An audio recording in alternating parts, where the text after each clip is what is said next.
உங்க வீட்டுல சின்ன குழந்தைங்க டிவி ஸ்கிரீனையோ இல்ல போன் ஸ்கிரீனையோ ரொம்ப வெறிச்சு பாக்குறாங்களா? அதனால அதிகமா ஈர்க்கப்படுறாங்களா? ஒரு நிமிஷம் யோசிச்சு பாருங்க. நம்ம வீட்டுல ஒரு குழந்தை அழுதா உடனே நாம என்ன பண்றோம்? யோசிக்கவே மாட்டோம். டக்குன்னு போன் எடுத்து அதுகிட்ட நீட்டுறோம். குழந்தை உடனே சைலண்ட் ஆயிடுது. நமக்கும் ஒரு பெரிய நிம்மதி, அப்பாடான்னு ஒரு பெருமிச்சு விடுறோம். ஆனா இது ஏதோ மேஜிக்னு மட்டும் நினைச்சிடாதீங்க. இதுக்கு பின்னாடி இருக்கிற சயின்ஸ் ரொம்ப சீரியஸான ஒரு விஷயத்த சொல்லுது.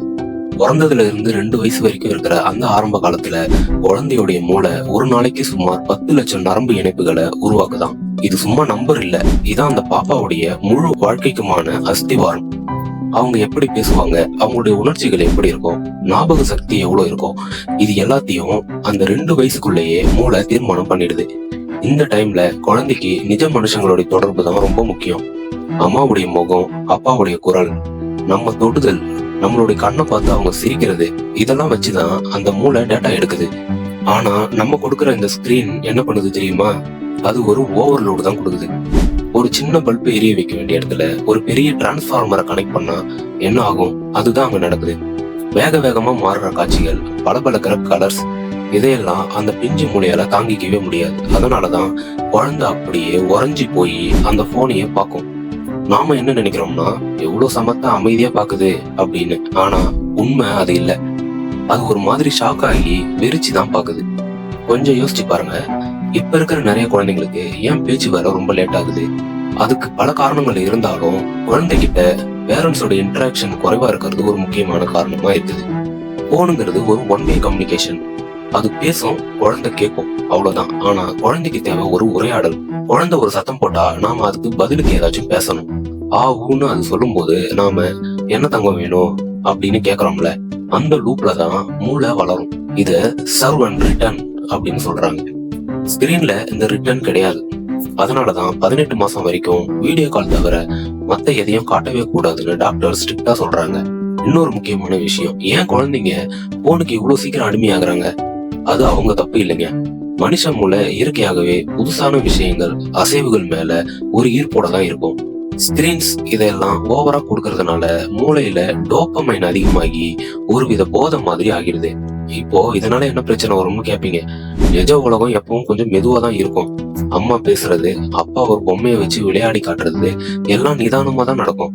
ஆனா எப்பவும் ஸ்கிரீன் பார்த்துட்டே இருந்தா உடனே ரிசல்ட் கிடைக்கணும்னு அந்த மூளை பழகிடும். அப்புறம் நிஜ உலகம் அந்த பாப்பாவுக்கு ரொம்ப போர் அடிக்க ஆரம்பிச்சிடும். ஒரு புக் எடுத்தா அது ஓடாது, குதிக்காது. அதனால குழந்தைக்கு அது மேல இன்ட்ரெஸ்ட் வராது. இதுதான் பிற்காலத்துல ஸ்கூலுக்கு போகும்போது ஒரு இடத்துல உட்கார்ந்து படிக்க முடியாம போறதுக்கும் தேவையில்லாம அடம் பிடிக்கிறதுக்கும் ஒரு விதையா மாறுது. இன்ஸ்டன்ட் கிராட்டிபிகேஷன், அதாவது நினைச்சது உடனே நடக்கணுங்கிற அந்த பழக்கம் இங்கதான் ஆரம்பிக்குது. சரி, அப்போ நாம என்னதான் பண்ணணும்? முதல்ல அந்த பேபி சிட்டர் மைண்ட் செட்டை மாத்தணும். போன் ஒரு கருவிதான், அது குழந்தைய வளர்க்குற ஒரு ஆயாமா கிடையாது. நாம கொஞ்சம் ஃப்ரீயா இருக்கணும்னு போன் தரதுக்கு பதிலா பாப்பா கூட பேசுங்க. சமைக்கும் போது கூட பக்கத்துல உட்கார வச்சு ஏதாச்சும் கதை சொல்லுங்க, பாடுங்க, வேடிக்கை காட்டுங்க. நிஜ உலகத்தோட சத்தங்களை அவங்களுக்கு அறிமுகப்படுத்துங்க. 2வது, நாம ஒரு முன்னுதாரணமா இருக்கணும். நாமளே 24 மணி நேரமும் போன்ல இருந்துகிட்டு குழந்தைய மட்டும் போன் பார்க்காத அப்படின்னு சொன்னா அதுக்கு எப்படி புரியும்? நாம எதை செய்யறோமோ அதை தான் குழந்தையும் கத்துக்கும். அட்லீஸ்ட் குழந்தை முன்னாடி இருக்கும் போதாவது போனை ஒரு ஓரமா எடுத்து வச்சிருங்க. 3வது, ஸ்ட்ரிக்டான ரூல்ஸ் போடுங்க. சாப்பிடும் போது போன் கிடையவே கிடையாது. அதே மாதிரி தூங்குறதுக்கு 1 மணி நேரம் முன்னாடி மொபைலை ஆஃப் பண்ணிடுங்க. அந்த ப்ளூ லைட் குழந்தையோட தூக்கம் வர்றதுக்கு உதவுற ஹார்மோனான மெலட்டோனினை பாதிக்கும். தூக்கம் கெட்டா குழந்தைக்கு பதட்டம் அதிகமாகும். 4வது, போர் அடிக்குதுன்னு குழந்தை சொன்னா சந்தோஷப்படுங்க. குழந்தை சும்மா இருக்கட்டும். அந்த சும்மா இருக்கிற நேரத்துலதான் மூளை தானா யோசிக்க ஆரம்பிக்கும். தரையில இருக்கிற ஒரு சின்ன கல்லை வச்சோ இல்ல ஒரு துணியை வச்சோ அது புதுசா ஏதாச்சும் விளையாட்டை உருவாக்கும். அதுதான் கிரியேட்டிவிட்டியோடைய ஆரம்பம். கடைசியா ஒண்ணு, குழந்தை வளர்ச்சியில ஷார்ட்கட் தேடாதீங்க.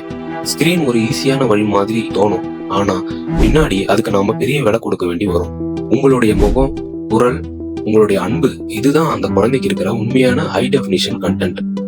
இந்த 7 நிமிஷம் நான் பேசின இந்த விஷயம் உங்க குழந்தையோடைய அடுத்த 70 வருஷ வாழ்க்கையை தீர்மானிக்க போகுது.